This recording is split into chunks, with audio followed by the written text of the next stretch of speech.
Welcome my friends to my YouTube channel.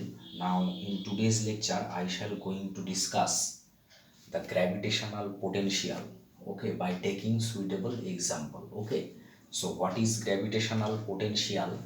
That I told earlier, that amount of work done in taking an object from infinity to any point in the gravitational field is called gravitational potential. Okay, and the gravitational potential due to a mass m at a distance r can be written in this way, that I also told. Okay, so this is nothing but the amount of work done in taking an object from infinity to any point in the gravitational field. Okay, so let us find out the gravitational potential by taking few suitable examples. Okay, so at first let us take the example of a spherical shell. Spherical shell. Okay, so just consider a spherical shell. Okay, this is the center, and suppose we take a point P outside. Okay, so obviously this shell consists of large number of slices. So we take such a slice. So this is a slice. Okay, if this is theta and this is d theta, and radius of the spherical shell is a, then this is also a, this is also a. Okay, so radius of the shell, that we take a, and mass per unit area is rho. Suppose mass per unit area is rho. Fine. Okay, say this distance is r. Okay, so join this point. That means the distance of the point P from the slice is x. Okay, so we imagine that the spherical shell is made up of large number of slices. Okay, so we take such a slice ABCD. Okay, so what will be the radius of the slice? This is BD. Okay, so radius is what? If this is theta and this is a, the radius is a sine theta, perpendicular component. And what is the width? Width of the slice is AB.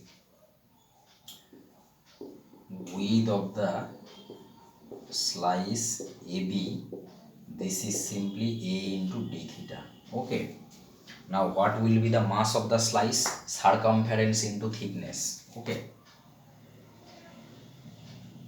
sorry, area, not the mass, area of the slice. Okay, so the area of the slice will be area of the slice, this is circumference into thickness. Circumference means 2 pi r, and r means here a sine theta, into thickness, that means a d theta. So this is simply 2 pi a square sine theta d theta.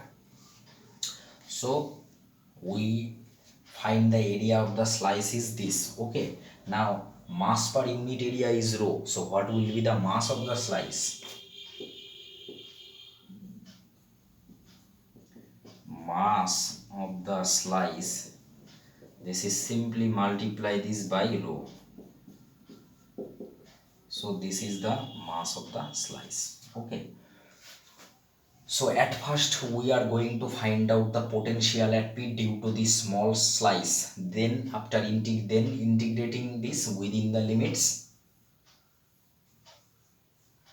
we will find out the potential at P due to the entire sphere. At first let us try to find out the potential at P due to the small slice. Okay,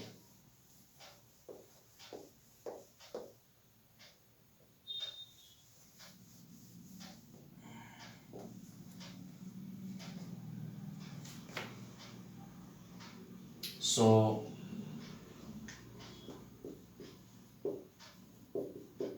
potential at P due to the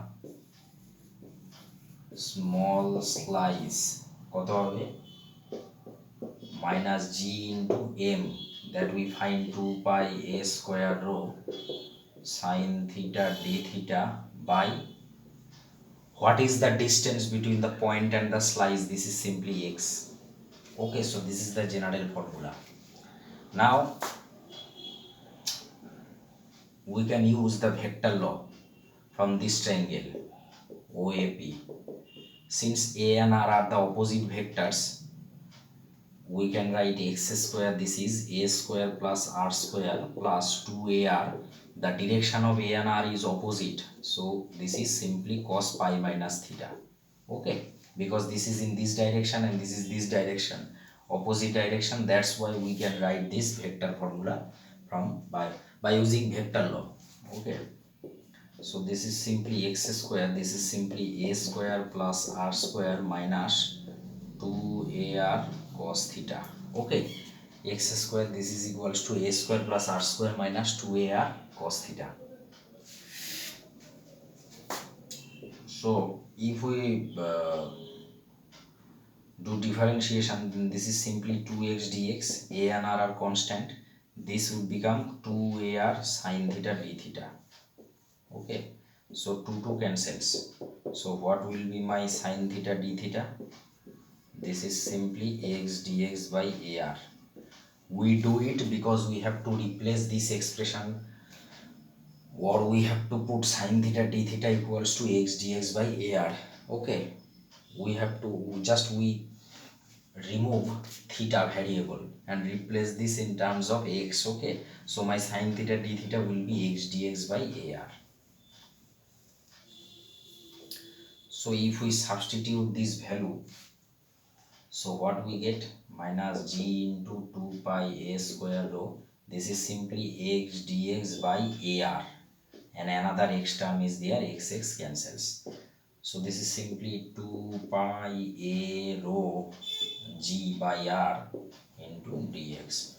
Okay, so this is the general expression.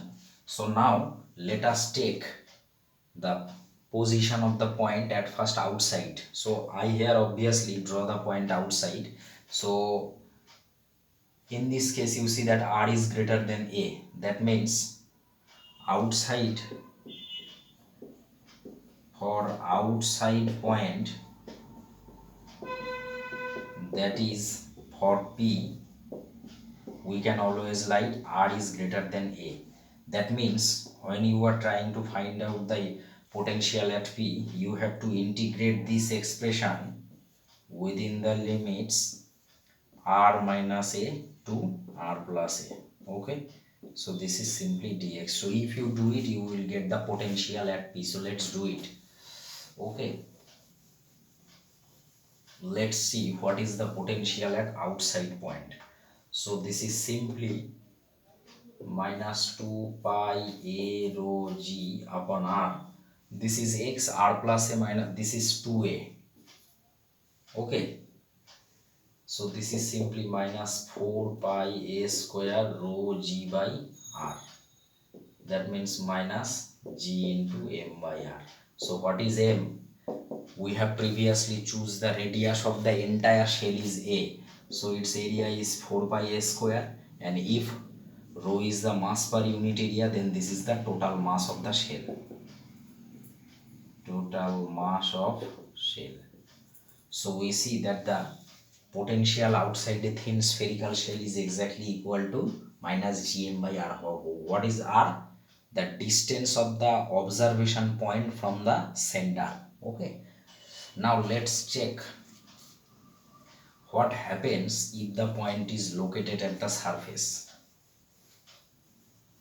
Okay, now for surface we all know. Okay, for surface we all know. So if this is r and this is a, so if this point p is located at the surface, then r obviously equal to a.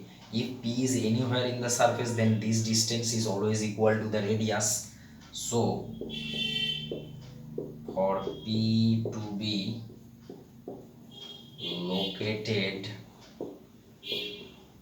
at the surface, R is always equal to A. Okay, so what will be the potential? That is simply minus Gm by, okay, you can put R equal to A. So this is the potential at the surface. Okay, now let us check for a point inside the spherical shell. Okay, so what happen if we choose the point inside? So if you take the point inside, okay, so whenever you take the point P inside, then obviously in that particular case A is greater than R, because the distance of the center from and the point obviously less than the radius, because it locates inside the sphere of radius R, oh sorry, radius A. That means in this case obviously A is greater than R. So we have to integrate, the integration limit will be my A minus R to A plus R. So what will be V? 2 pi A rho G upon R, A minus R to A plus R dx. So minus 2 pi A rho G by R. This is 2R. 2 sorry, this is 2R. So 2 cancel. So what we get? Minus 4 pi A rho G. Now we can multiply it up by A and A. So what we can get? Minus G into M by A. So thus we see that when a point lies at the surface of a spherical shell or inside the spherical shell, the potential will be same. Okay, so potential at the surface of a spherical shell and inside a point will always be same. Okay, so what we conclude? So what is the conclusion? Conclusion is that potential at a point inside a spherical shell, inside a spherical shell, and that at the surface is same. Okay, so this is thus, okay, we have find out the gravitational potential by taking a suitable example of thin spherical shell. Okay, so in my next class I shall going to take an second example, that is of solid sphere, because before you do solid sphere it is of necessary to know the potential due to a spherical shell, thin shell. Okay, because a sphere is always made up of shells. Okay, a large number of slices constitute a thin shell, and a large number of thin shells always constitute a sphere. So this is what up to today. So if you don't subscribe my channel, then kindly subscribe it to get latest videos on physics. Okay, thank you.